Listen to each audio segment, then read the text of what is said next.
It kicked off. We have it In the on. middle. Yeah, I seen. Start over. I seen. All right, it Chuck, spinning. where are we going? Yeah, mine went off too, lost internet. Did you?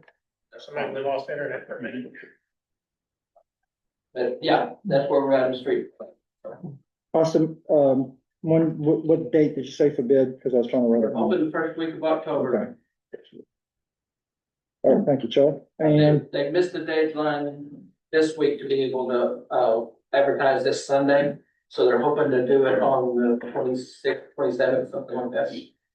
Probably 28th, because that's a Sunday, so. all right, water and sewer, Doug Stumble. First, Chuck. Water and sewer, you've seen the two, capacity projects going on Baggett and Butler are pretty much wrapped up.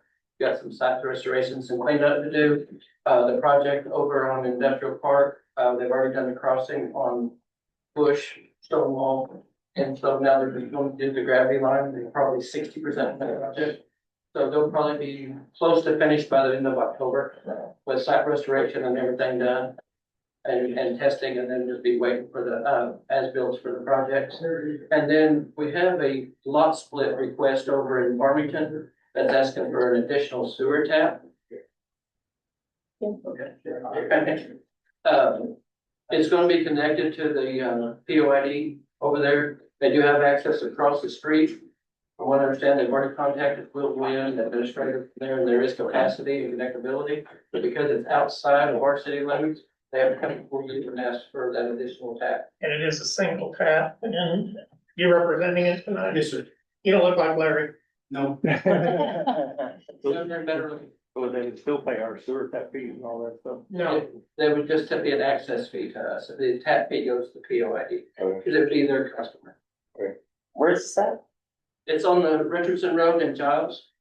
Okay. brief history, our contract with the improvement district out there requires any new connections that aren't included in the original contract, the city council has to approve them. Yeah, sure. So you have denied new connections in the past for Right. subdivisions, but you did recently approve 5 for the little subdivision that. I remember that. With some Prairie Grove. This is a single request for a lot split, so it's, Okay. Isn't Giles the one that Farmington's got one end, we got the middle, and Farmington gets the other end of it? yeah, this is right on the corner of Giles and. Chopped up down. Yeah. Mr. Robbins is on that property a long time. He owns a large parcel there and he's great. You know what the new parcel would be? About an acre and a Do we half. need like a resolution for this, or is it just? You need to take a vote. It can be just a motion and I move to approve the resolution to approve a tap for the residents. yeah, you can go ahead and say for Mr. Larry Robbins, What? for Larry Robbins. Labor Robbins. Second that. So I do have a motion by Chris and a second by Kevin Andrews. All in favor, say aye. Aye. Opposed, same sign. Motion passes. Thank you. Thank you, Sean. Anything else, Chuck? Call up Kevin Andrews. After everything was collected and divvied out, it was, $24,742.09, given to the city. Thank you, sir. Fire Department, Chris Powell. I have nothing to report except for the new policy we passed at pickleball court. Chuck, is there anything else that we need to know? This is fire. No fire. Oh, where's my chief at? Yeah. I was already past that. JC's quite the pickleball player. Yeah. JC, I know we're up 10% from last year.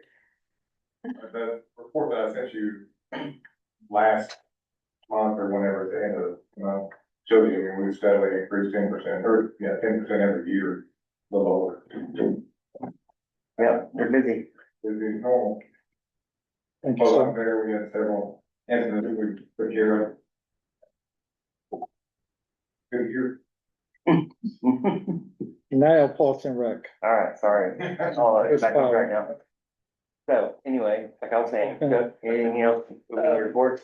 So after the end of the season, the contractor did all the work over there in our, waiting pool, we could call it, the small pool.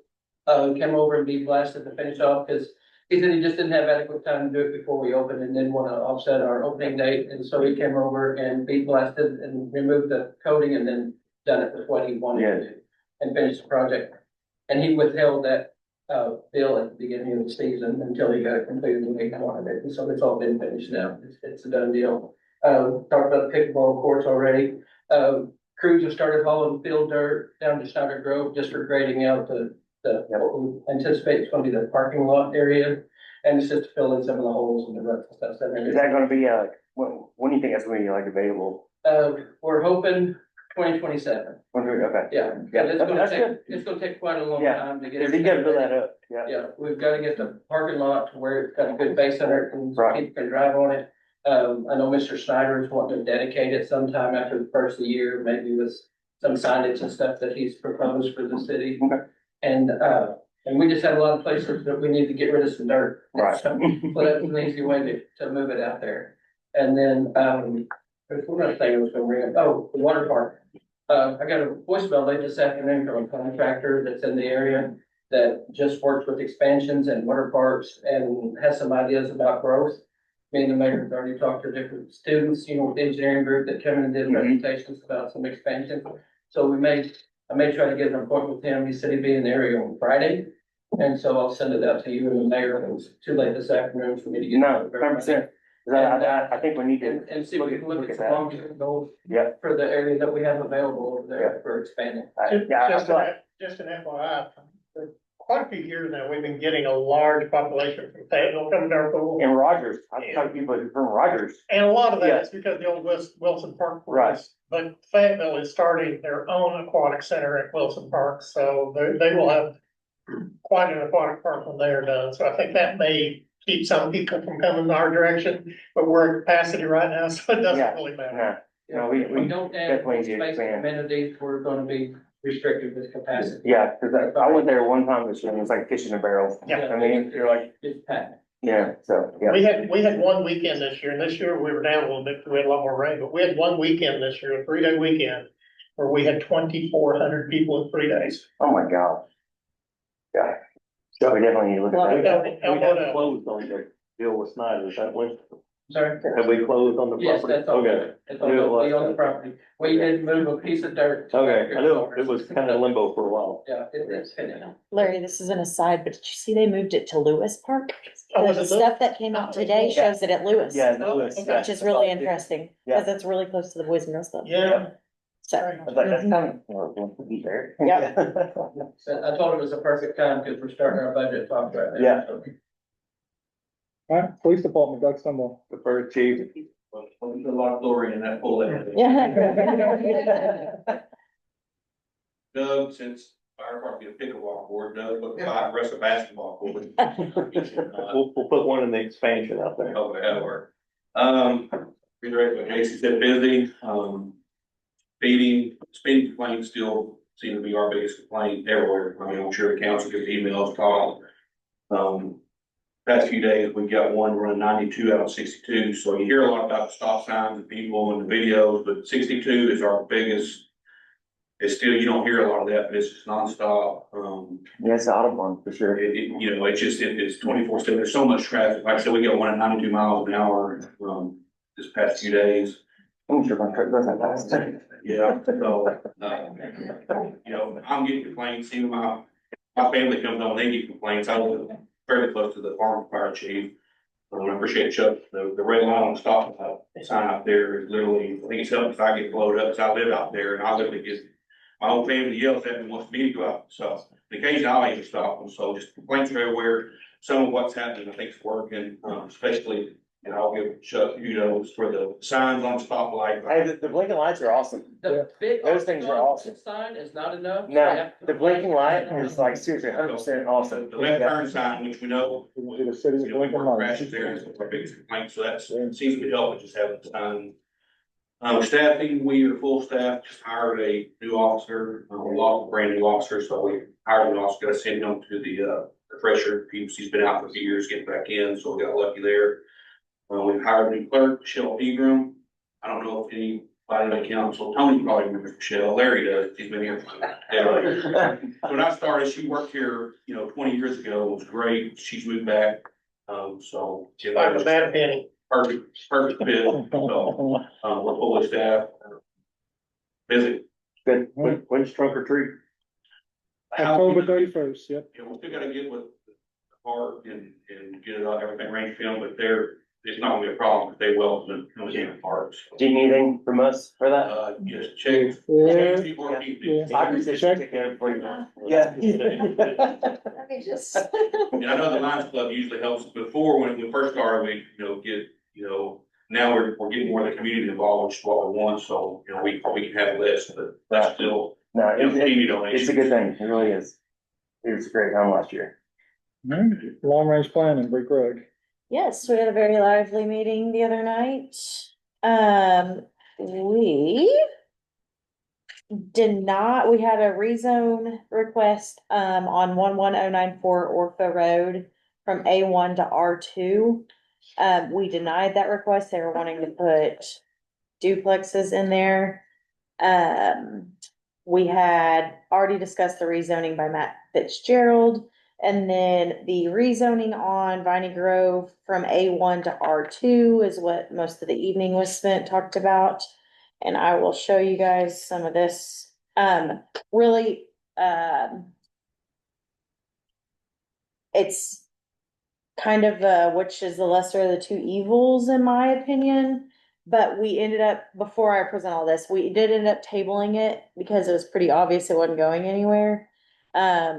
And so the plan before us was rezoning from A1 to R2, which would put 11. So for those of you that don't know, it's on this piece of property. So down Viney Grove, what he was asking for was 11, 11 fourplex units. So 44 units.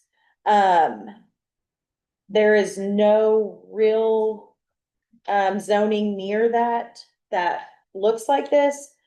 But on the reverse side, that same 6 acres, if it were rezoned to an R15, which is what everything touching it is, would present 36 single family homes.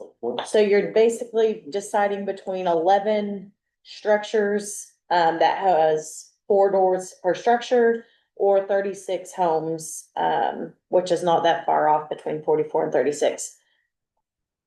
Stefan Vandermeer was the one that presented it. There were several people in the audience against it, mainly wanting it to stay green space, which we can't really do. So while it is our job to listen to the people, we still have to allow people to do things within reason on their land. Thus not leaving it green space when 3 of the other sides are all zoned R 1.5. So we talked about that a lot. Stefan mentioned that, he's not gonna clear profit or a great profit with the single family homes, which is why I was wanting to do the multifamily homes.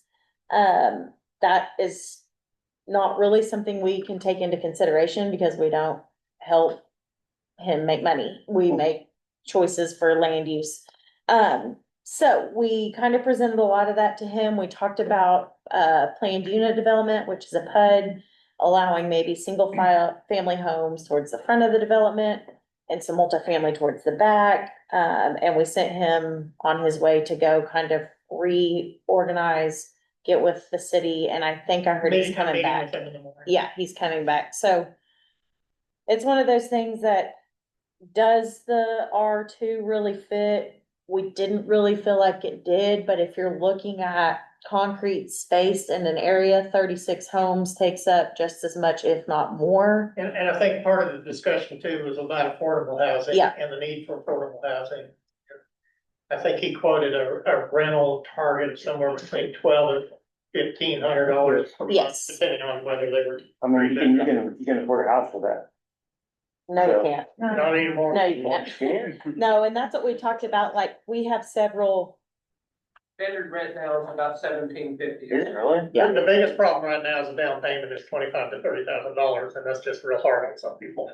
He's gonna maintain it too. Well, so that is That's the it. perk of a multifamily housing, is that does fall under his responsibility. So if there is an issue that goes to one person, if you put 36 single homes in there, like we see on both sides, you have the same issue, but maybe 15 different homes of people not maintaining, you know, landscaping or trash or whatever, so. I'm neither for nor against it either way because I don't have a dog in the hunt truly, but he said when he put the 11 buildings in there, it gave him a greater green space for buffering around the outside perimeter. He said, and that way you wouldn't have them as close to the existing, you know, residential areas. He said, whereas you have the smaller single family houses, they will be flooded right up against the property. I mean, that's my neighborhood right there, so I can't see, you know, multi-family homes going in right there whenever it's all single family homes. You know, it just doesn't make sense to me to put them right there. So, you know, Well, they did want feedback, and I think it would be good to get feedback from everyone. So that Larry and Chuck or whoever, mayor that meets with them tomorrow, because it was kind of split, amongst planning commission too, or there's just a lot of idea. It was just a lot of conversation everywhere that night. And so I think he did ask several times, well, what do you guys want? And said that he was willing to consider all of the things that we would ask for. Yeah, and Chris is a resident out there. I mean, I think it's just good information to have. You know, part of the discussion was the subdivision to the north is about 80% rentals. Right. 85% no, rentals. you're right. Is it better to have a complex where you have one owner maintaining it, or is it better to have all those rentals where they're not maintaining it? Well, is he gonna maintain it? Is the thing is, you know, cause like, I'm not fighting for me. I'm fighting for the About 15 emails I've gotten Yeah. from the residents around. You know, We saying just like, look at we do Bell- not want, We just look at those lots in Bellmead and we don't have a problem like Bellmead anywhere in town because Right. none of those renters are maintaining them. right. Grass is 6 feet tall. Yeah, right, yeah. No, it definitely something I need to discuss. It's really tough. Better for what he's after. Would a PUD work better where he can put some multifamily That's a discussion. at the we'll have back in and the morning, then but yeah, that's single something we that gets suggest. it where he can do kind of both? And That's gets it- exactly what we That's why he suggest. was asking for feedback and some input. I mean, that puts you on some single family homes, so it doesn't look like you put multifamily in the middle of the subdivision, but you can stack it to the back and get the money he's looking to make. I mean, And the planning he commission- paid so much for the land and. One of the advantages of the planning commission of tabling as opposed to denying it is the planning commission will have the option if they choose to amend his request. So they could change it to something else if they chose to. Just thinking that might be a compromise. One of the things, I don't want to step on Bree's toes here, that they talked about the other night was if they went R2 and he got it approved, and then he turned around and sold the property to somebody else, then they could build as many multifamilies in there as they wanted, and where he was only wanting to build, you know, Right. his unit. Whereas if they come back with a PUD, once the PUD is approved, that's the only thing that that person can build, and it leaves with that owner. They turn around and sell it to somebody else, then the whole process starts all over. We can also, what we like about a PUD as well is even if it's 36 single family homes that are smaller, I mean, if we wanna say they all have to be red brick with a black roof and 6 trees in the front, We can do that? we have the ability to With a do that PUD. in a PUD. And that's the only way you can do that. So is that his like concept right there? This Yeah. is from Farmington that they have built that they're wanting to do again. So if he brings it back, we can say, sure, you can do quadplexes, but they all have to be Like this? just like that. Yeah. And tree lines, And, yeah. with trees every 25 feet. Yeah, you can, with a PUD, you can require whatever you want. So it's kind of Okay. something we all, well, I mean, I don't wanna say we all, but I think everyone maybe felt a little better knowing that no one was like 100% for multifamily everywhere or rezoning it to an R2, cause just like Chuck said, Stefan can have the best of intentions, but But we have more control over it. the PUD stays with the current developer. So if he sells the land, that would go away and it would remain A1 or whatever we put it at. I do have a question on the one y'all denied. Where is it at? Orpha Road is a tiny, I have it too. It's a dead end. Yeah. Right Yeah. There's that road behind, next to the engineering institute. The car lot up on the highway, it runs behind that. car Does lot. it butt the commercial? Hmm? Does it probably touch the commercial? It's behind that car lot, yeah. So there's 5 single family units in there. The one, is it 5 or 6? I can't remember. Probably 5 single family and 1 house that's zoned for. Yeah, The house at the very end You can actually. was the zone for multifamily because they Airbnb'd it. I can't remember. No, it had an existing apartment, we annexed it, he wanted to utilize it. Okay, I was just curious, I mean, if that's commercial, it's where you have multifamily against commercial. Be curious. So. this one. It was 1 acre because he could put up to 4plex on it, right? He wants to You live. could do full houses or it's two Two people. duplexes, he can live it. I'll go to duplexes, he would live in. But the R2 on an acre would allow him to put up to 4. So that's why Y'all denied that? we did not. do Yeah, cause that, yeah, yeah. it. Nothing was easy on planning commission. Right, yeah, it sounds like a easy night. Yeah. You do see multifamily or places like that off in a location like this. And because there was already one multifamily at the Right end here. of the drive. And so I think he had a good argument. I just don't think any of us, or I don't think we felt comfortable with it. Being able, cause he wanted a duplex, again, great idea for him, but it would allow up to a 4plex. And Yeah, yeah. Gotta get. anything else Yeah. that I'm missing? I mean, I think the multifamily, around commercial like that, talk about his, if it were a planned idea, just to build, I think that would be exactly right. I mean, the static and existing, neighborhood may not be appropriate for.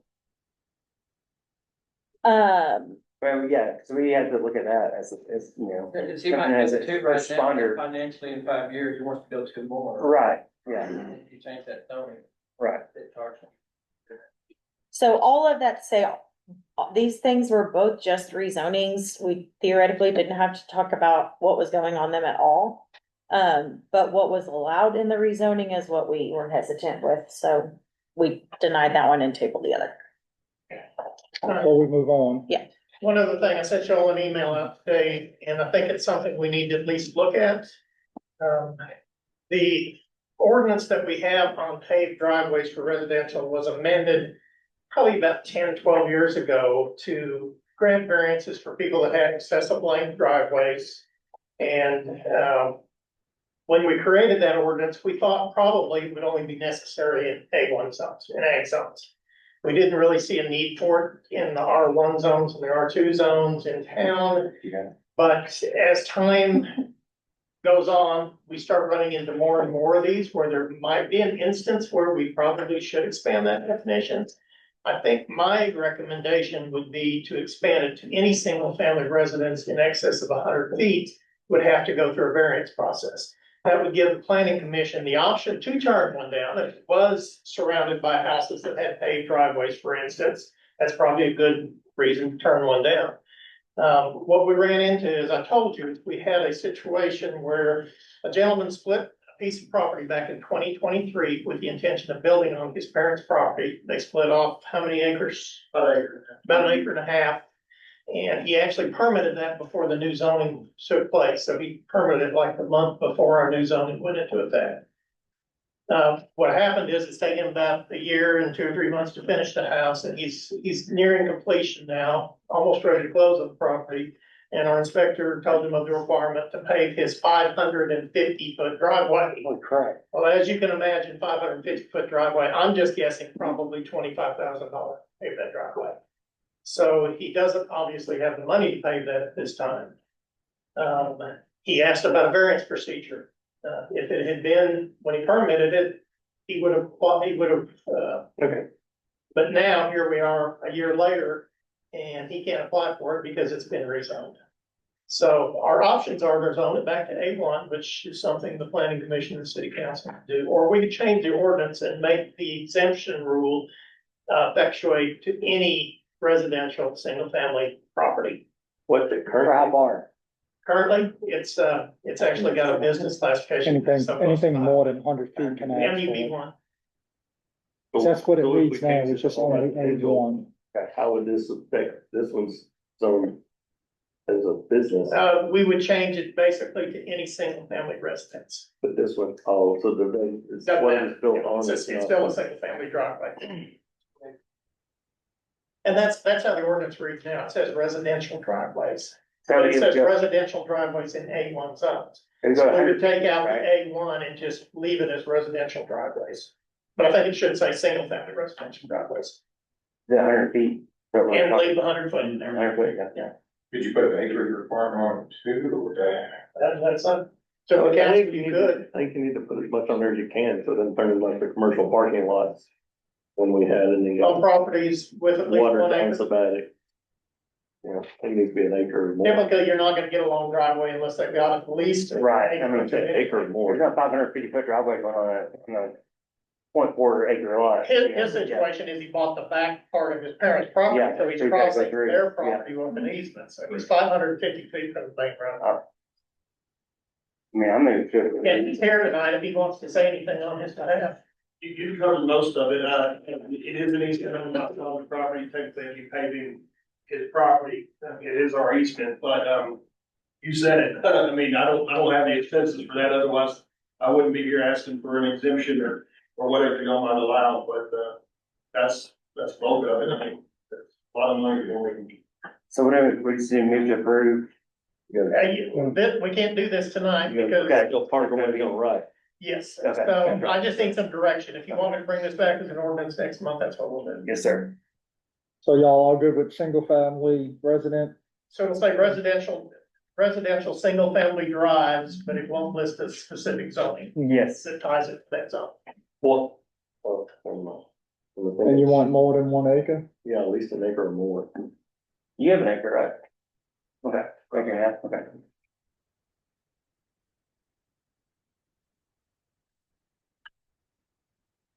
Anything else y'all would like, Paul, could I add to it, anything Some way that you to would think? exclude multifamily out of it. That's why we're putting. Single family. Single-family residential drives. We're putting that in the definition. And they would still come through planning commission if Right. it stays. Yeah. Yes. Planning commission can still deny one if they don't feel like it's appropriate place. Sure, just keep adding more to our meetings. You know, Well, we made up for this. we need to do more. Please do more. Yeah. Jared, give me a call in the morning, we'll talk over what I think probably will need to happen. Oh, so they are, yeah. No. Anything else, long range planning? All right, senior citizens. Paul, is it no? Say it like that. I don't I have. messed up the first time. Everything's going good. I was up there last week, everything's well. Lance didn't have any news at all. The thing is, well, and library, Tony Cunningham. Library's open 5.5 days a week. We'd love to see you down there. Well, I've got a quick thing about the library, Tony. We're working on budgets, of course, and usually we have the Washington County Library funding by now for what it's gonna be for next year. And they've had an issue, you may know that the state passed legislation, this last legislation session, that did away with the Arkansas State Library Board as it existed and basically started it again with a whole new slate of commissioners. The new slate of commissioners obviously doesn't know the process, and they have not discussed or spoken about funding to municipal libraries. So at this time, we don't know whether to count on state funding. We don't know if state funding is gonna exist. We're talking about $30,000 a year, so it's, you know, not a huge amount of money, but for the library budget of $230,000, it's a significant chunk. So, hopefully we'll know something in the next couple of months, but no promises. When you start budgeting next month? Well, I've been in budget for weeks. I mean, do you think it's gonna change at all? I mean, We don't know. We don't have You have clue. no clue? That's scary, $30,000 is a lot of money. Yeah, it is for library. Yeah. Aren't they trying to get a list of books you can have and can't have? I think that's their priority right now, yes. Yeah. All right, any announcements?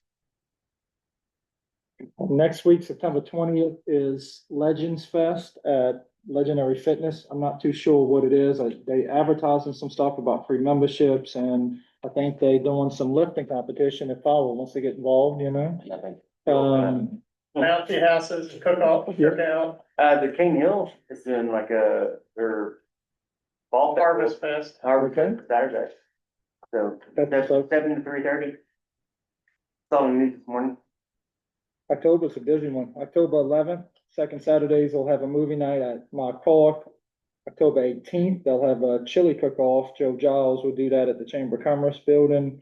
That same October 18th, shop. Yeah, 18? Yep. I haven't got invited yet. Look at that. You ate too much. You messed up last go around, brother. They can't afford you. For the library? No. Okay, I got you. And, so I'll get with Kay to get you on. Okay. And, that same night, October 18th, is Shop with a Cop will have a mystery murder, like a dinner where someone dies and you gotta. Yeah. And so, and that'll raise Same money for night? Shop with a Cop, yep, same night. So we'll go from eating chili to solving a murder. That'd be fun. October 31st, we talked about trunk or treat, and I think Tony has something to add. Yeah, if, you got the invite to get tickets to the chicken peeling and politicking thing Oh, in Springdale, Yeah. if you have a chance, go. Yeah. It's good. Yeah, it's been a couple years You ago. gotta vote next year, so all everybody will be there at that. That's Springdale, the second, I think. of Okay, October. yeah, I got that. Main Street Jump Fest is the 3rd and 4th. All right, Yep, Tony. Sun Branch is back. Yeah. I'm gonna do that when I go. Doug's got one thing to add. October 17th, yes. October 17th is calling it.